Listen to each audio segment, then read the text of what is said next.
여기서 우리에게 말씀하고 있는 것은 1절에 하나님이 아담을 창조하실 때 하나님의 모양대로 지으셨다.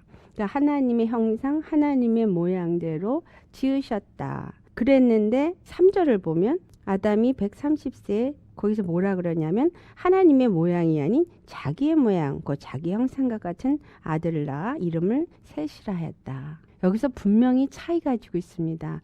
아담은 하나님의 형상, 하나님의 모양대로 지음을 받았었는데 아담이 범죄하고 나서 첫 번째 나온 작품이 가인이 살인을 하는 작품을 낳게 되어집니다. 그래서 아벨이 죽게 나니까 아벨을 대신해서 하나님이 아들을 낳게 하십니다. 그래서 그 아들의 이름을 셋이라고 해요. 그가 셋을 낳았을 때 아담이 뭐라고 말하냐 하면 하나님이 아들을 낳아 가인에 의해 죽인 아벨 대신에 다른 씨를 주셨다라고 말해요. 아벨이 죽고 아벨을 대신해서 다른 아들을 낳게 하였다. 우리 가인과 아벨의 두 사람에 대한 그 창세기 4장의 말씀은 우리에게 무엇을 주냐면 두 아들의 종류가 있다라는 것을 말하고 있는데 하나는 믿음으로 하나님께 제사를 드리는 아들이요, 다른 하나는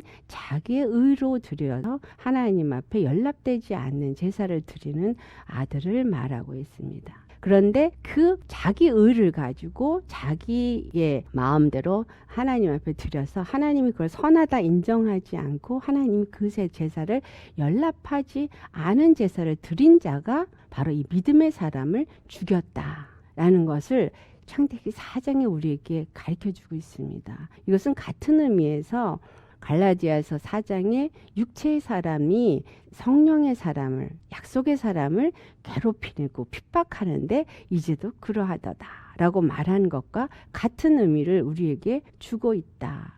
무수히 많은 자녀들을 낳으면서 그 땅에 생육되고 번성되어졌다라는 사실이에요. 많은 사람들이 태어났는데 이 5장의 끝이 노아였습니다. 이 노아라는 그 이름에 단어가 물로 심판하다라는 단어가 있다라는 것을 지난번에 말씀을 드렸죠. 그 노아가 물로 심판하다. 근데 노아라는 이름이 레스트, 이렇게 쉼, 안식하다 이런 의미를 갖고 있거든요. 근데 하나님께서 심판을 하셔서 가르시는데 그 물에서부터 구원을 이루신다. 그래서 그러한 것이 노아의 이름에 다 숨겨져 있어요. 이 땅에 자녀들이 많이 낳았는데 왜 이 많은 자녀들을 낳은 것을 이렇게 기록을 하고 있느냐라는 거예요. 그런데 21절에 가서는 에녹이 나와요. 근데 에녹이 무두셀라를 낳은 다음에 300년 동안 하나님과 동행하며 자녀를 낳았다. 다른 사람들은 그냥 몇 년을 살면서 자녀를 낳았다. 몇 년을 살는데 이 에녹에 대해서는 무두셀라를 낳고 난 다음에 300년 동안 하나님과 동행했다. 자, 에녹이라는 단어, 에녹이라는 말의 뜻은 자기 자신을 하나님 앞에 완전히 드려진 그러한 의미를 갖고 있어요. 그러니까 에녹이 무두셀라를 낳았다. 근데 무두셀라라는 뜻은 뭐냐면은 man of dirt, man of 표적. 그러니까 무두셀라는 man of 표적인 거예요. 어떤 표적? 한 표적인데 그 에녹이 그 무두셀라 한 표적을 낳고 난 다음에 그가 완전히 하나님 앞에 자신을 들여서 하나님과 동행하는, 완전히 하나님과 하나가 되어져서 하나님의 뜻대로 300년을 동행했다. 그리고 이 300년을 동행을 하고 난 다음에 그 다음에 이제 그가 하나님 앞에 죽음을 보지 않고 올려갔다라는 사실이에요.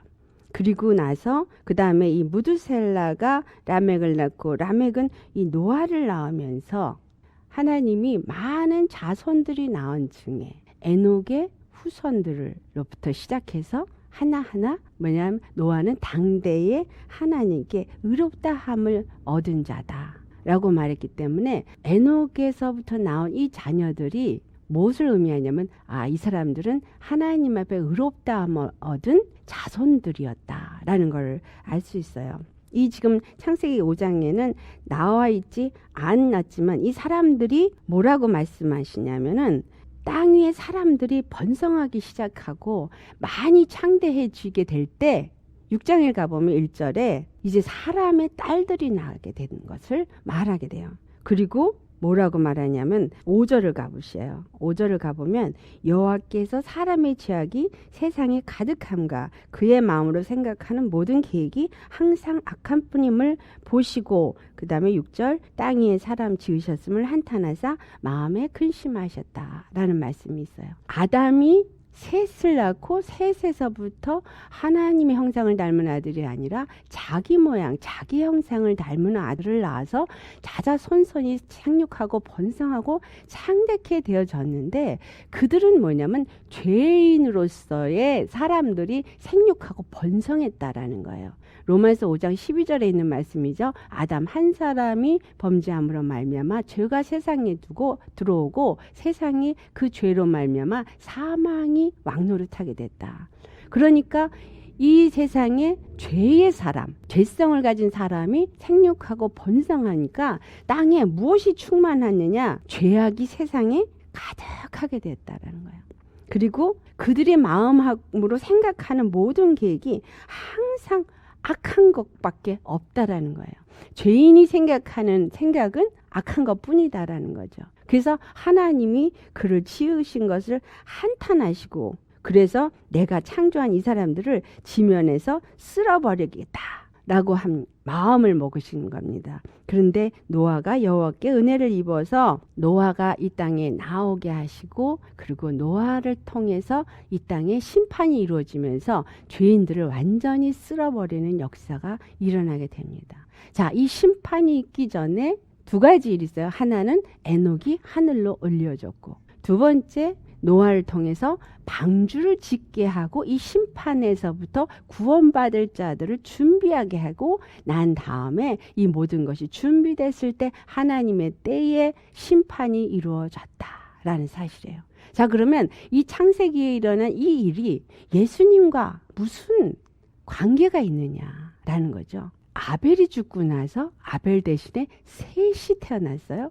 그리고 셋의 후손 중에서 에녹이라는 자가 나왔고, 에녹의 후손은 하나님 앞에 완전히 커미트먼트 돼서 하나님과 동행하는 삶을 살았어요.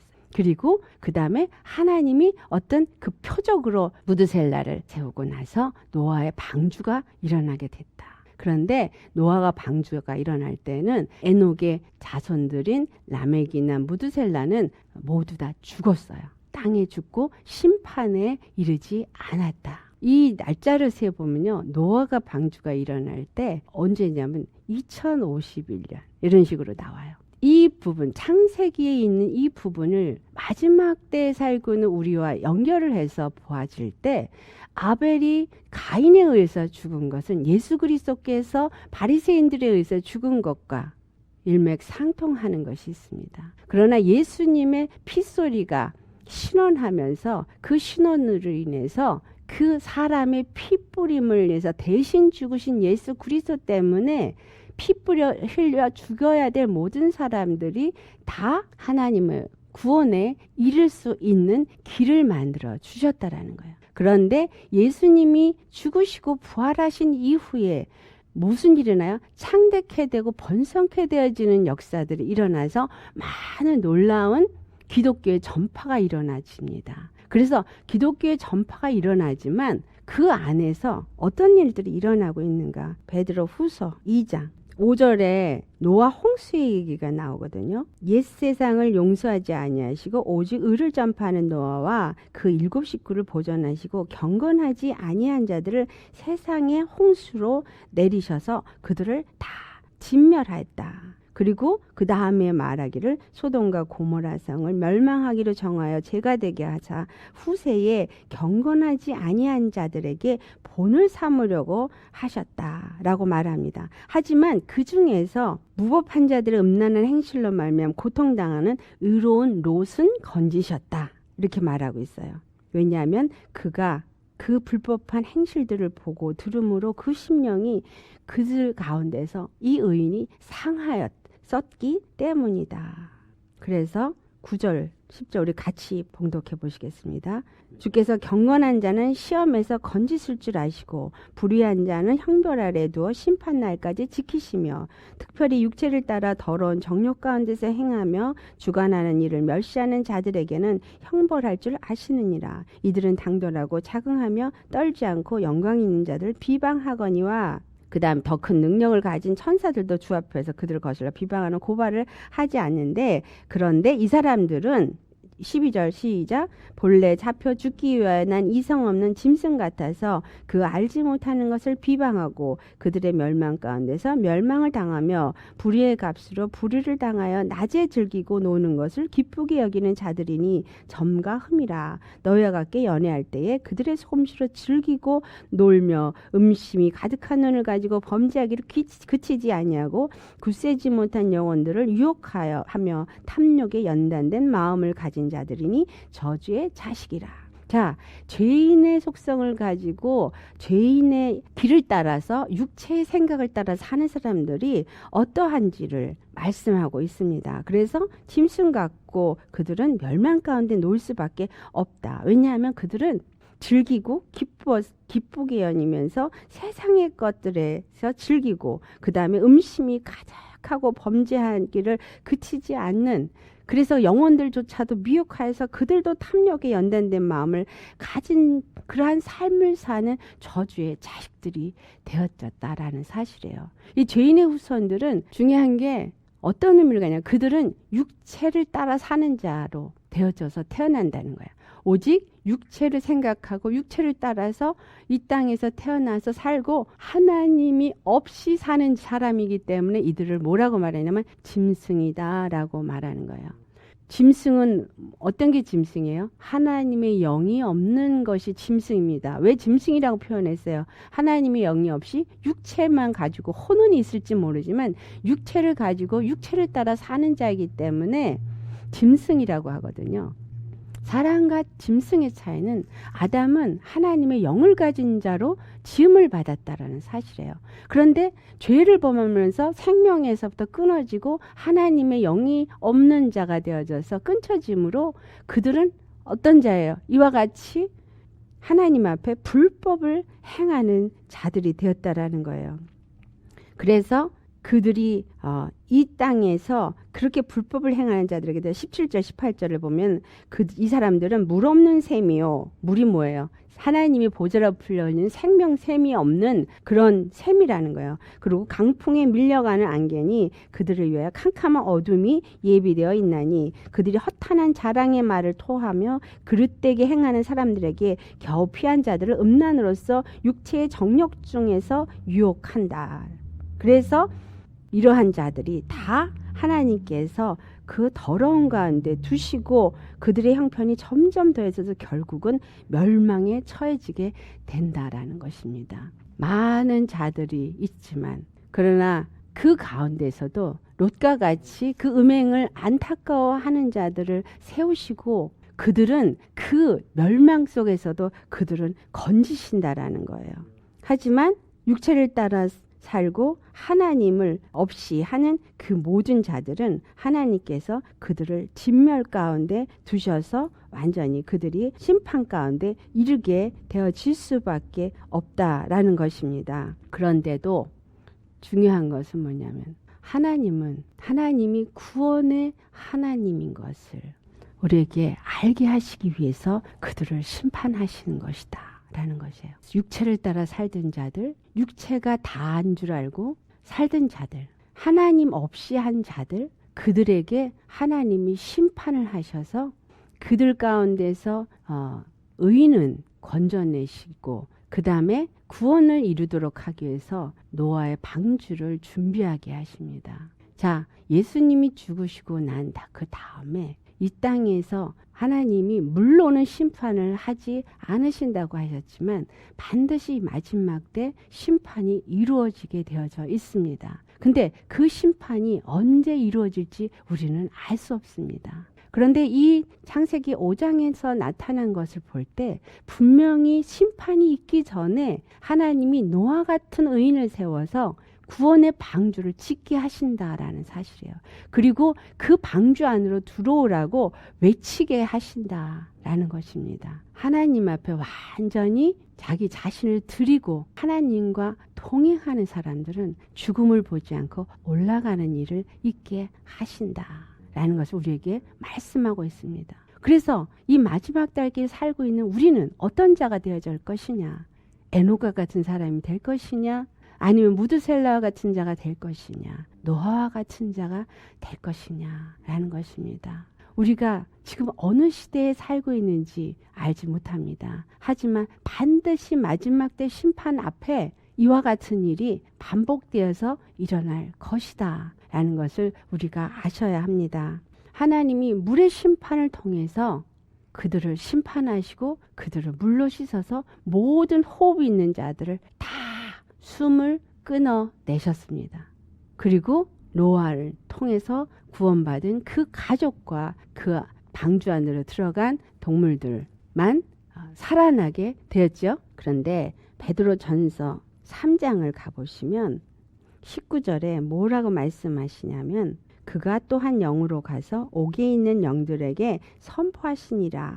20절 그들은 전에 노아의 날 방주를 준비할 동안 하나님이 오래 참고 기다리실 때에 복종하지 아니하던 자들이라. 방주에서 물로 말미암아 구원을 얻은 자가 몇 명뿐이니 겨우 8명이라. 아멘. 자, 그들을 심판하셨음에도 불구하고 하나님은 그들에게 영으로 가셔서 무엇을 선포했다는 거예요? 복음을 선포하셔서 그들에게도 예수님을 영접할 수 있는 기회를 주셨다라는 사실이에요.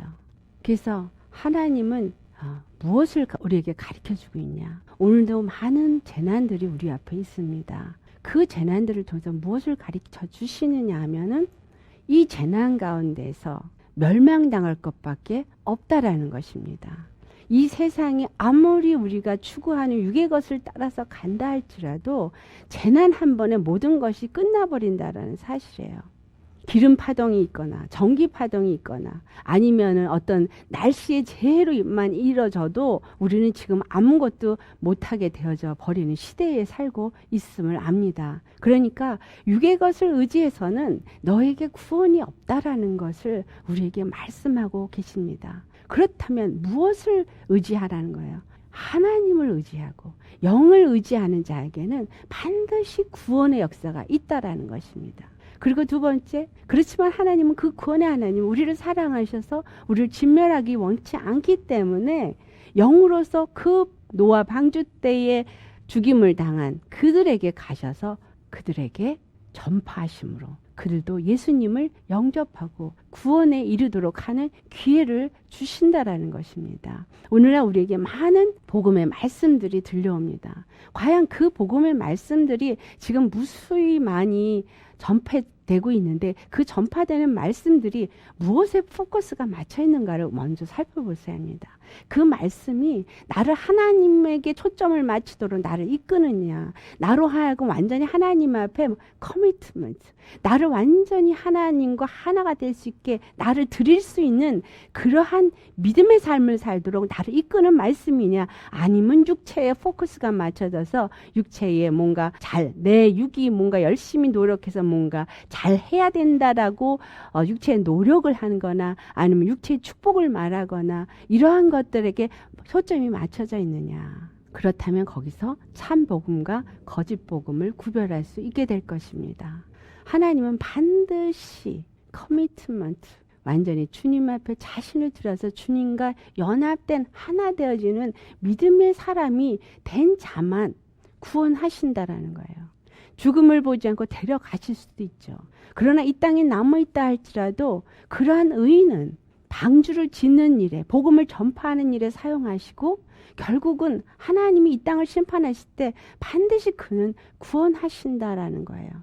그래서 예수 그리스도를 통해서 이 땅에 반드시 구원을 이루시는 그 복음이 전파되어질 것이고, 그리고 노아 방주 같은 구원의 산성이 이루어질 것입니다. 그래서 그리로 들어오는 자는 마지막 심판에서 반드시 구원을 받게 됩니다. 그래서 이 시대에 살고 있는 우리는 죽음을 보지 않고 올라가든 방주 안에 들어가서 구원을 받든 구원을 받기 위해서 내가 어떻게 해야 되느냐. 세상에 있는 사람들과 같이 육을 따라서 가는 사람이 되지 말아야 한다는 것입니다. 무엇을 따라 살아야 되냐?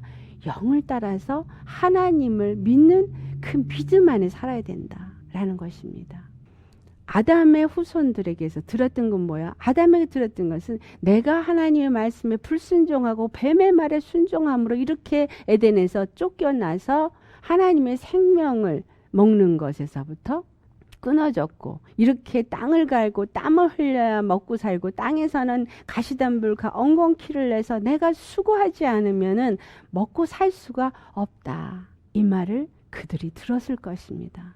들었음에도 자기의 육체의 노력으로 살려고 한 자들은 육을 따라서 하나님 없이 사는 악을 범했다라는 것을 우리가 알 수 있습니다. 오늘날도 마찬가지입니다. 많은 표적과 이적들, 많은 재난과 여러 가지 소문과 난리를 그렇게 듣게 하시면서 결국은 이 땅이 사람의 노력이나 힘으로는 어찌할 수 없는 속절없는 일들이 일어나고 있다는 것을 우리에게 가르쳐주고 있다는 것입니다. 이것은 지금 잠깐 재앙의 나팔일 뿐입니다. 계시록을 보면 나팔을 불러요. 나팔을 하나 부르면 무슨 일이 있고 두 번을 부르니 무슨 일이 있고, 이게 나팔 재앙입니다. 나팔 재앙은 뭐냐면 돌아오라라는 거예요. 돌이키라. 나팔은 이스라엘 백성들이 그들을 불러 모을 때 부르는 것이 나팔입니다. 나팔절에 그들을 불러 모으고 그들이 불러 모아졌을 때 하나님 앞에 통회하고 회개하는 일을 합니다. 그리고 하나님이 그들을 통회하고 회개하는 일을 다 마치셨을 때 그들을 장막터로 불러들이는 장막절을 들어가게 합니다. 이 나팔은 어떤 재앙들을 통해서 우리로 하여금 회개하고 돌이켜서 세상에 속하지 말고 하나님 안에 속한 자가 되라라는 것입니다. 나팔재앙이 끝난 다음에 계시록에 나오는 것이 대접재앙입니다. 이 대접재앙은 정말로 그때 가서는 죽고 싶어도 죽을 수 없는 재앙 속에서 견딜 수 없는 놀라운 일들이 일어나게 됩니다. 그때 해 3분의 1, 달 3분의 1, 별 3분의 1이 땅에 떨어진다 그러고 물이 쑥이 되어지는 역사가 일어나는데, 그러니까 이제는 마실 수 있는 물도 없다라는 거예요. 물이 피가 돼 마실 수 없는 생명의 물을 찾을 수가 없는 시대가 온다라는 것입니다. 우리가 그러한 대접재앙을 만나기 전에 하나님이 여러 가지 일로 경고하실 때 돌이켜서 우리는 준비된 자가 되어야 합니다. 어떤 준비? 하나님 앞에 완전히 나를 드리고 하나님과 연합되어지는 믿음의 준비를 하셔야 한다라는 것입니다. 그래서 초점이 하나님께 맞춰진 자, 위의 것을 바라보고 위의 것을 찾는 자가 되어질 때 반드시 그들은 구원을 받게 되어진다라는 것입니다. 창세기 5장에 바로 죄인의 후손은 어쩔 수 없는 죄가 오지만 그 중에서도 하나님을 기억하는 의인들이 구별되어진다라는 것을 우리에게 말씀하고 있습니다. 그래서 6장에 가면 본격적으로 하나님께서 그 심판을 노아를 통해서 이루실 것을 말씀하게 되죠. 우리는 선택해야 합니다. 내가 과연 어떤 자로 살 것인가? 무엇을 위해 살 것인가? 지금은 바로 준비해야 하는 때입니다. 아멘. 그래서 이 말씀을 우리가 경계로 삼고 정말 주님 앞에 우리의 믿음을 다시 한번 돌아보시고, 그리고 앞으로의 믿음의 삶을 잘 점검하시면서 믿음의 경계를 하는 걸음걸이를 뛰시기를 예수의 이름으로 축원합니다. 아멘.